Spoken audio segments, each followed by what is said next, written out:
Hello hi friends. வாங்க இன்றைக்கி ஒரு முக்கியமான மருந்து ஒன்று இருக்குது, அது என்னன்னு பார்த்துடலாம். இது தாங்க அந்த மருந்து. இதை சிங்களத்தில் குறும்பெட்டி அப்படின்னு சொல்லுவாங்க. குறும்பெட்டினா தேங்காய் வளர்கிறதுக்கு முன்னாடி குட்டி குட்டி காய் வரும் தானே, அது தாங்க அந்த குறும்பெட்டின்னு சிங்களத்தில் சொல்கிறாங்க. இதில் என்ன மருத்துவ குணம் இருக்குன்னு வாங்க பார்த்துடலாம். இந்த காயை சுத்தமான தண்ணியில் கழுவிக்கலாம். இந்த பாருங்க, அதே காய் தான் ஃப்ரெண்ட்ஸ். அந்த கழுவின காயை மேலே உள்ள தோலெல்லாம் இப்படி உரிச்சிக்கலாம். பாருங்கள், இந்த கல்லையும் சுத்தமான தண்ணி ஊற்றி கழுவிக்கலாம். கழுவினதுக்கு பிறகு இந்த காய் இருக்குல்ல, இந்த காய் இப்படி உரசணும், நல்லா உரசணும். உரசும் போது க்ரீம் மாதிரி ஒன்று வருங்க.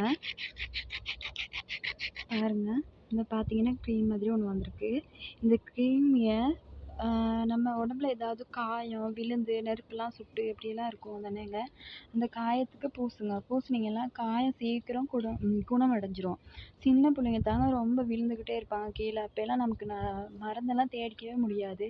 அதனால் இந்த மருந்தை டக்குன்னு செஞ்சு பூசுனீங்கன்னா அவங்க காயம் சீக்கிரமாக ஆறிடும். நீங்களும் ட்ரை பண்ணி பாருங்கள் ஃப்ரெண்ட்ஸ். அப்படியே என் சேனலுக்கு சப்ஸ்கிரைப் பண்ணுங்கள், லைக் பண்ணுங்கள். Thank you so much.